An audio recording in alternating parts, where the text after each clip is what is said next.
Hello there. Welcome to another episode of WOK Talk.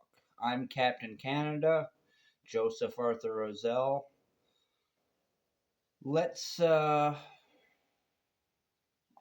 carry on from last time, and I'll talk about how I left the.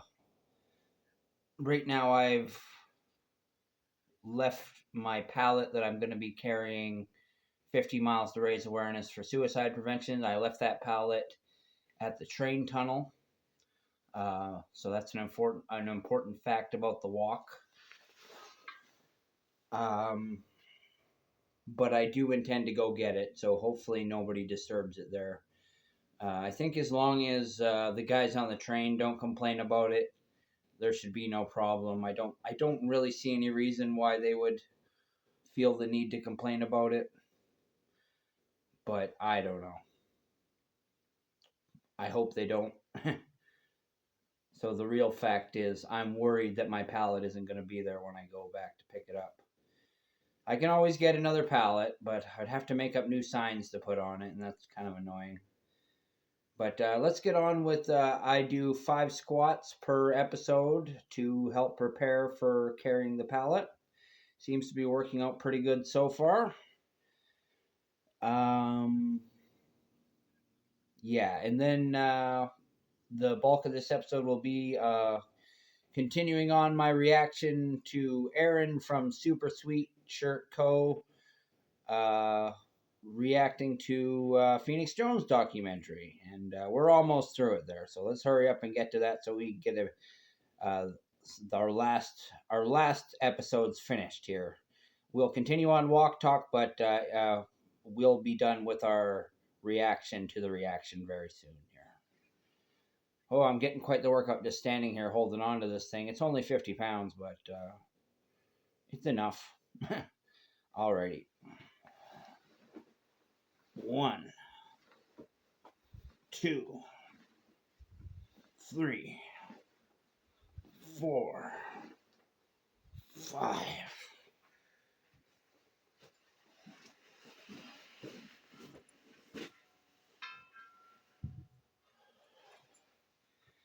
Okay, let's get on to our entertaining video here. I've been having a really good time reacting to it, and it's real life superheroes are something that I am very passionate about. So let's check it out.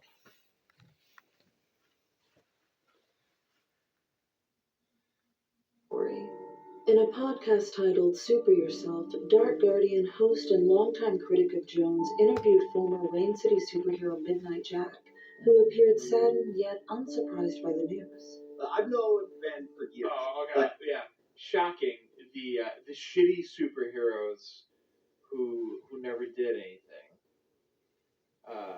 were very quick to pass judgment on the guy who went out and got into the shit.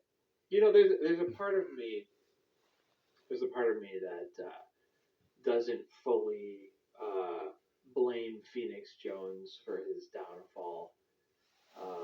This is a guy who got into the superhero business back in 2011 and decided that, he was going to fight crime. He saw something horrible happen under his watch. A woman was murdered. He saw it. He never got over it. And then was goaded into... I get it. Okay, I get it. You've seen this guy who has taken this mantle of justice upon himself, and you're blown away that, that anybody could criticize him. But him being affected by this murder and him being the number one real-life superhero does not make him above judgment. And when you're going and calling Midnight Jack one of the shitty superheroes, you're just acknowledging that Phoenix Jones is a shitty superhero because he was the best of what they wanted to be at the time. And and they all rolled together. They're all part of the same crew. They all got into the same shit. Sure, they didn't all have the MMA skills to go beat up every random drunk person, but that's something that I used to have a lot more. Like, I see the stars in your eyes, man. But they turn into daggers into other people's hearts really fucking fast, because it's like, oh, look at the shitty superheroes ready to come out and talk shit against Phoenix Jones. And it's like, yeah, because he talks a lot of shit about them. He calls them real life sandwich handlers if they're not out there kicking ass all the time. Or in the case of Midnight Jack, they'll air all his dirty laundry about his past, or make fun of the fact that I believe he's asthmatic. You know what? Know who else is asthmatic? Captain Canada's fucking asthmatic. And so I have all the sympathy, because the thing is, you can still see Phoenix Jones as great and appreciate the sacrifices that he's made and the pains that he has taken on himself, and also listen to the criticism of real experienced on the grounds real life superheroes. You know, there's room for everybody there, you know, but I understand you want to defend your hero, but that's the scary thing about heroes, is they become symbols that can be worshipped. And that there's so many stories about evil Superman that are all basically just about Superman falling into that kind of behavior, or I guess I'm thinking more Homelander in that case. But that's just it. Like, do you see the symbol of the hero? Let's say a guy in an American flag cape, and maybe he has some real skills to pay the bills, you know? Not that. I guess I'm mixing images there. I'm like, what if it was half Phoenix Jones, half Homelander? I'm like, well, fuck, I don't know what I'm trying to say there. But I'm like, to a lot of people in the boys universe, Homelander is a hero because they believe the hype, but there's a whole bunch of people speaking out against Homelander in that world, and they're just not being listened to. And the thing is, sometimes people are going to shit on somebody, and it's not going to be true. And so you're free to say, okay, I don't give a shit what the other lesser superheroes have to say. But it's like, who does get to criticize Phoenix Jones? That's my question, I suppose.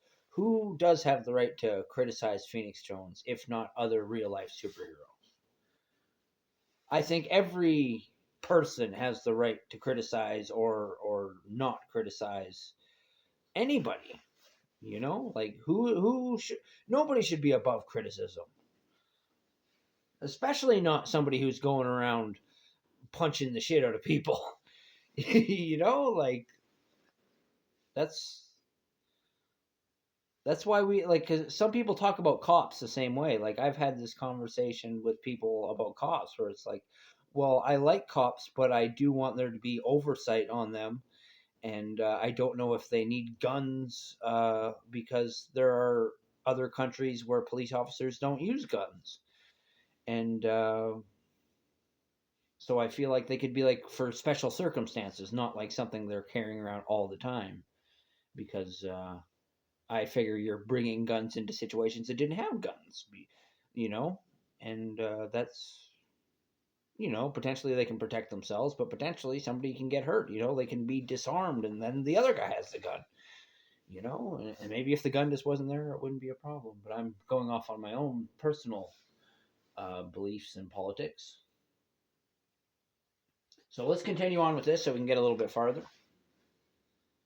But Phoenix Jones is not above criticism. That's my main problem with the way you're talking right now, is like, oh, these guys are coming up and saying something against Phoenix Jones. And it's like, yeah, they are. He has fallen, and then people are more likely to say something about a fallen figure than a figure that is standing and shining, and people are loving the shit out of them because they were all like you are right now, where you're like, you don't have the right to say anything. He's our hero. Don't criticize our hero, you know? But you have the right to say that. There's nothing villainous about that. I'm just a little frustrated by it because I feel he should be criticized. I think he could be a better Phoenix Jones if he listened to criticism. Maybe joining the dark side. I don't blame the guy. But the other superheroes that are featured in this, like the guy who just spoke up, the guy that shot Easter eggs with hot pepper flakes. That's Master He had a Legend. gun that shot Easter eggs with hot pepper flakes, or the Canadian superhero who shoveled driveways. Polar Man. Those guys don't. Their word doesn't mean shit. This is a guy, regardless if he got busted selling cocaine, he went and fought actual crime. This documentary makes that abundantly clear. Like, we're talking almost 10 years. You know what I mean?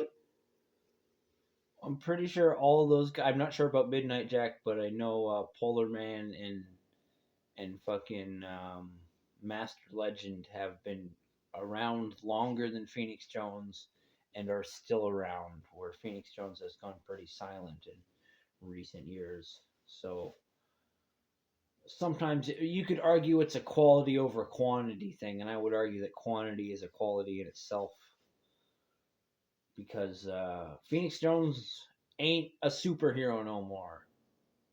So you can praise him all you want. His champion days are fucking over, buddy.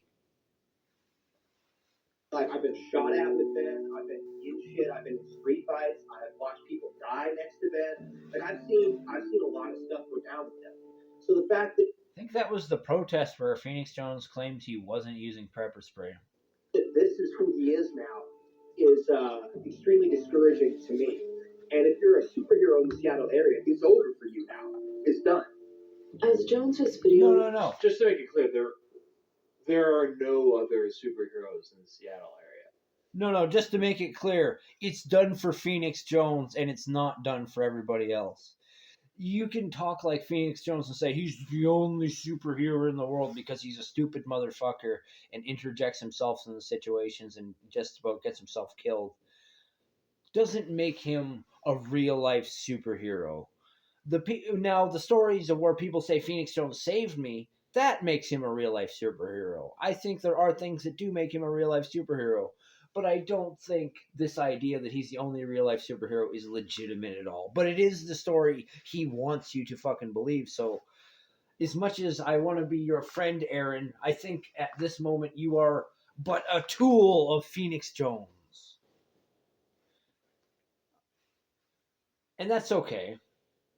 Sometimes we serve the purposes of other people, but I also think you can just be a person with your own opinion too. And I'm just getting a little heated, a little pissed off when you say things like, "Oh, there are no other superheroes," and it's like, well, you know what? I carried a pallet 25 kilometers over the weekend, and 20 of those kilometers was in pretty heavy wind. I don't know that maybe Phoenix Jones can do that. I don't know that he's ever done that. I do it to raise awareness for suicide prevention. I don't know if Phoenix Jones has ever used his elevated position to try to spread awareness for something like suicide prevention. But maybe he has. And if he has, I wish he did it more. I think he earned the S in RLSH. But I also think he lost it a few times too. And I don't know if his losses and his wins balance out to him being a real life superhero as he stands right now. Because in this documentary earlier, it showed that he was threatening to piss on someone's face and beat them to death. And it's like, but he's the only real superhero out there. And it's like, oh, great, yeah. So this is the DC universe, and we all got to use a broken, demented Batman is our standard. And I'm not saying all Batmans are demented, but there are versions of Batman that are pretty fucking traumatized and maybe a little too violent to be reasonable. But sometimes they are still held up to the same standard, like, oh, that's still Batman though. Like you still can't beat a Batman. It's like I'd rather have no Batman than a Batman that just goes around hurting people, or a Batman that ends up selling drugs. Because those are shitty symbols. But we have lots of people who take up the mantle of Batman. It's a very popular suit that people wear, whether it's just cosplayers or real life superheroes. And sure, none of them have shown themselves to have the track record of Phoenix Jones. And what he did was very inspirational because he made real life superheroes. I always say it like he's the guy who started it all, but he didn't start being a real life superhero. He wasn't the first real life superhero. And the first real life superheroes weren't going around beating the shit out of people. But Emperor Norton, the Emperor of the United States, who didn't call himself a real life superhero, he called himself the Emperor of the United States. And at one point, he called himself the Protector of Mexico. When there was a violent crowd attacking an immigrant, he got in between the crowd and the immigrant, and I believe he read out of the Bible or some shit. I don't remember what he did. But he was the force that stopped tragedy. And he presented ideas like a bridge that would be constructed that has since been constructed, and people want to call it the Emperor Norton Bridge because he kind of like he called that shit. He said that bridge should be built, and it was built. But it was just like a common sense thing. People needed a bridge.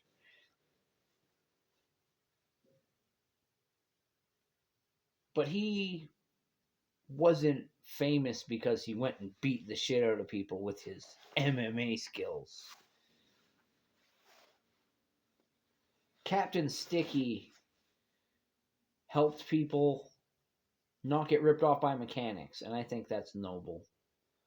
And I know there are probably lots of noble things that Phoenix Jones did that weren't involved with beating the shit out of people or doing questionable things involving roofies. I'm sure there were a lot of noble pursuits that, like, basically no one would have a problem with. Like, he's put out a fire. A burning building was on fire, and he used a fire extinguisher for some of it, and he stomped out the fire. But you know who gave him that fucking fire extinguisher? It was Midnight fucking Jack. So don't you say he's not a real life superhero. They worked together to put out that fire. But fair enough, Phoenix Jones was the one jumping into the fucking fire. You can say he was the one who led by example. But that doesn't mean that he's the only real life superhero. That just offends me personally. This is the only guy. He might have had a crew of guys, but he laid that out in his explanation of the roles that were being fulfilled in the Rain City superhero movement. GoPro operator, somebody who did logging of stolen cars. Like, there was only one real guy. Yeah, you know why Phoenix Jones has 300 recorded stops? It's not because he went out there and did the shit that all real life superheroes do, which is go out there and get into confrontations. It was because he had a whole team of support that recorded and assisted him. But you're going to talk like, oh, they're not the real guys. And it's like, and they weren't fucking sidekicks either. Like you're not even giving, but even you aren't giving them enough credit to even call them that much. At least when other people call them sidekicks, they're at least acknowledging them what they do. But no, man, they're out there in the shit too. They could have got shot just as easily, and they get shot doing something undignified like running a fucking GoPro. But Phoenix Jones gets out there and be the symbol of justice. It just pisses me off because that's just a perfect example of why I wanted to make this video. Because it's not that Phoenix Jones doesn't deserve credit, but his history is a complicated history that was filled with many people. And it wasn't just him fucking doing everything. And that's what I wanted to dispel the most. I understand that is the image that is being sold because he's center frame. And his supporters are letting him go first because he has the MMA skills and the bulletproof suit. But that gets turned into, oh, these guys aren't nothing. He was the only real life superhero. You hear their jobs, he's GoPro operator. It's like, yeah, he's a GoPro operator who's in a dangerous situation who could get shot in the fucking face. I'll just leave it at that. My name is Captain Canada, Joseph Arthur Roszell, and I want to thank Aaron for making this wonderful video. I'm sorry for me getting so heated. I'm just passionate about this particular subject, and I can tell he's getting a little passionate about it too, which is kind of what I'm bumping up against. I want to wish you all luck in the world, all of you who's watching. I love you, and I want you to remember that suicide is never the answer. Peace out for now.